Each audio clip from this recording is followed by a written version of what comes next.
Corruption kills entrepreneurship. Nobody thinks in a corrupt country.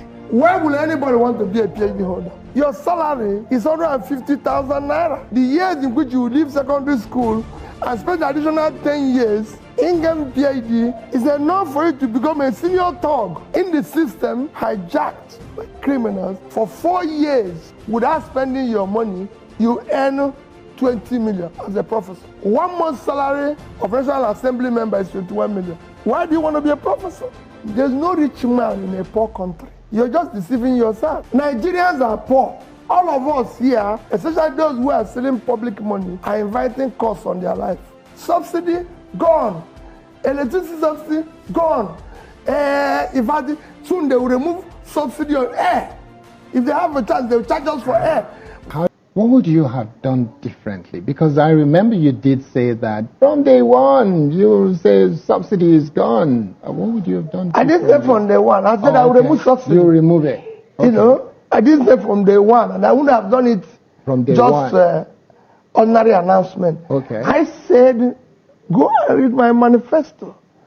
I have to first remove the criminality associated with the subsidy. Because the criminality was over 50% of the subsidy.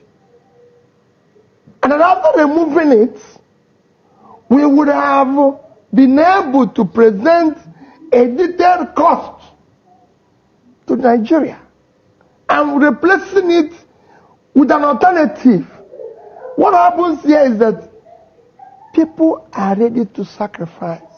And they're sacrificing No, now. but you can't ask people to fast when you're feasting. Everybody has to fast at the same time. So you cannot be in a party, enjoying yourself in picnic and everything, going around with new jets and yachts and everything at the expense of the public. That is not leadership. Are you claiming that President Bola Ahmed Tinubu is not giving leadership to Nigeria today? Well, I said you can't buy New York, you can't buy yachts. You can't be renovating houses of vice president. Where did Osibanjo live? People can live in their houses and govern Nigeria. Where did they live? When I had no place to live in Oka as a governor, I asked them, don't we have any other government house? They said there's a small 3-bedroom house in Onitsha. I went to live in Onitsha.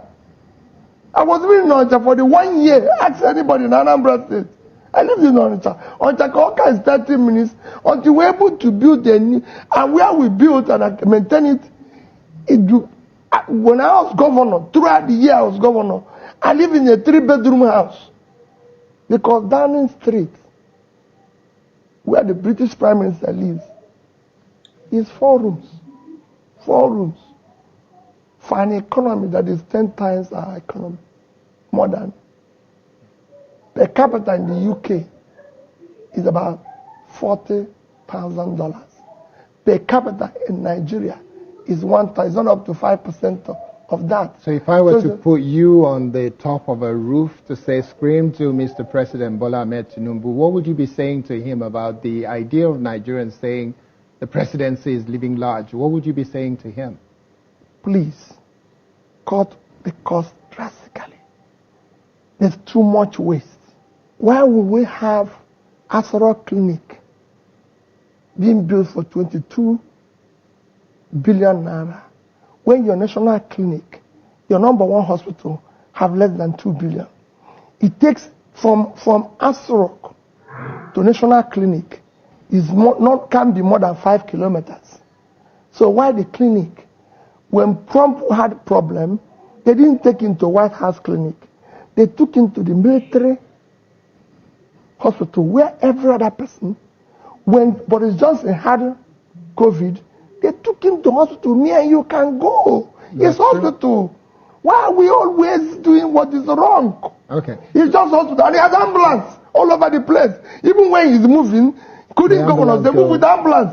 Which other problem? So if anything happened, the ambulance will take him to the national hospital. Exactly. Now, there is no rich man in a poor country, and you cannot be feasting while you tell others to fast. In fact, P2B has been hinting on the simple things to be done for this country to move forward and to get to where it's supposed to be. But it is now very clear, scientifically proven, that our leaders are not ready to go that route. In fact, they are more interested in the funds, because if not, tell me why a country that is blessed like Nigeria should be allowed to be going through all these difficulties, citizens being allowed to wallow in poverty and in penury, while the ruling class are flexing their muscles with a lot of audacity, impunity, recklessness, without any considerations at all. Now, if there is nobody talking about a very simple and practical way forward to get things going in this country, they will say they don't know. But P2B has been there saying everything that should be done. Cut down, first of all, on the cost of governance. But they're saying they hit about because they know that if they cut it down, it is going to reduce whatever they are flexing and all that. In fact, no be small thing they go on. But of course, I am going to allow you to share your thought with me on the comment section and also watch other videos of what is happening. But as you are listening to those videos, make sure you are sharing your thoughts. Share the video and also subscribe for more updates. And after that, I will be back.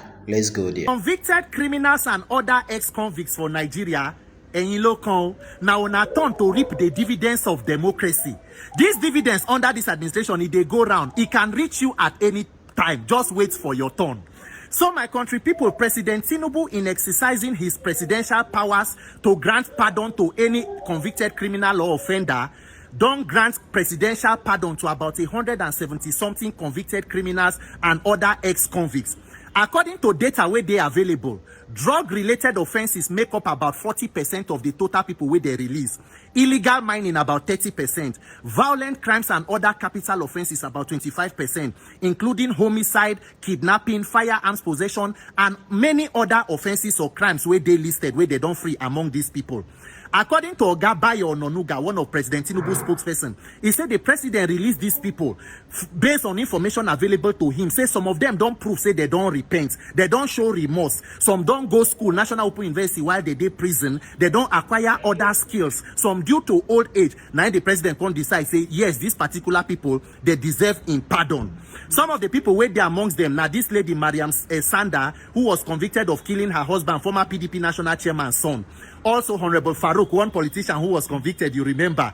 And according to report, they say one convicted kidnapper from Kokori community, who allegedly was involved in the kidnapping of senior advocate of Nigeria, Mike Ozokome. In fact, from video where they online, they say as he go in community yesterday night, as they released them, community people come out to come welcome them. They hail them. As he don't come back from prison, they came out to welcome their hero. So me, I no come to tell you now whether it is right or it is wrong. The president has powers to grant amnesty to anybody where he decide.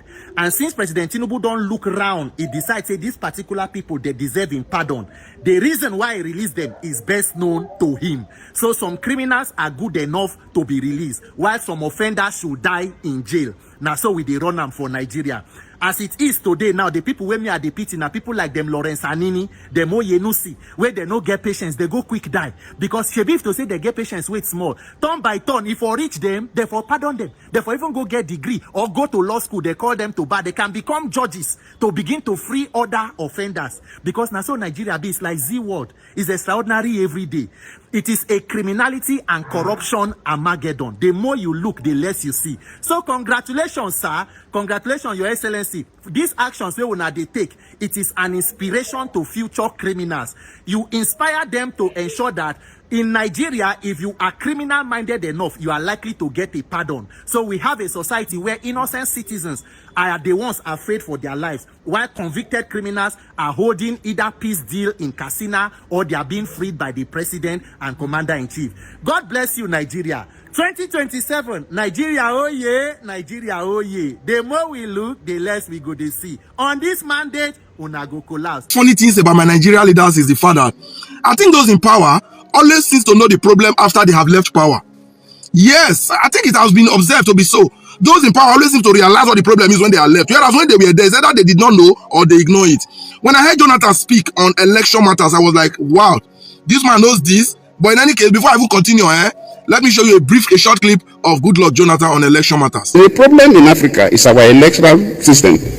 People manipulate the elections to be there by all means. If we are doing proper elections and if you are not doing well, people will vote you out. We may not even ask these questions. Because those who are not doing well, the population will vote them out. But in this case, people use government instruments to perpetuate themselves in power, even when the people don't want them. That was Goodluck Jonathan, the former president of the Federal Republic of Nigeria, speaking in an occasion in one of the African countries where he was a guest speaker. You heard all that he said. This is no longer news. We all know the problem of Africa, sincerely, what really giving Africa this backwardness is the fact that Africans don't elect who led them. Some animals somewhere using the instrument of government, according to what the former Nigerian president just said, to perpetuate all manner of electoral crime, electoral fraud, they force themselves on the people. That is why they will not perform. That is why they will not do anything, because they know that they can repeat same to return to power. It's that simple. Goodluck Jonathan, sir, His Excellency, in your days, the election that took you out of power, you conducted it. So based on that, I have no reason to accuse you of not conducting a good election. Because you cannot tell me that an election that removed the incumbent wasn't good enough. It may not have been that. It wasn't perfect. There was still rigging, I know. But it was a case where there was so much conspiracy against him and it was massively rigged out. Because election in Nigeria has always been rigged. Out of 1,000, you can only find 2 that truly reflect the wish of the people. Or is it the one that went to be settled in court? So the elections in Nigeria and Africa by extension never reflect the wish of the people. And that is why we have the kind of leadership we have in Cameroon. That is why we're having the kind of leadership we have in Uganda, Sierra Leone, Kenya, Benin Republic, all the countries of Africa that are struggling to survive. When the people chooses, there's always a difference. See, there must be a need where these politicians will have this fear that if I fail, they will vote me out. But as we speak now, no Nigerian politician have that fear of being voted out if they fail to perform. And we expect them to perform. How will they perform? So you still think election matter doesn't concern you? It's okay. It's that you don't even know the importance of election. See, in as much as we know that the God that decides our fate, you and I, is government. Because it takes only a dumb head not to understand that. You still believe in one spirit in the sky, or you believe there is a deity in your village that will decide your fate. You are just being a dumb. You are being a moron. You are one of those that refer to as non-living thing. Your fate is in the hand of your government. That is just the truth. So you think it is not necessary for you to be actively involved on who governs you. Then you are joking. His Excellency, Goodluck Jonathan, I'm glad you said that. We heard it from you. And if every other African leader knows this, what are you guys doing about it?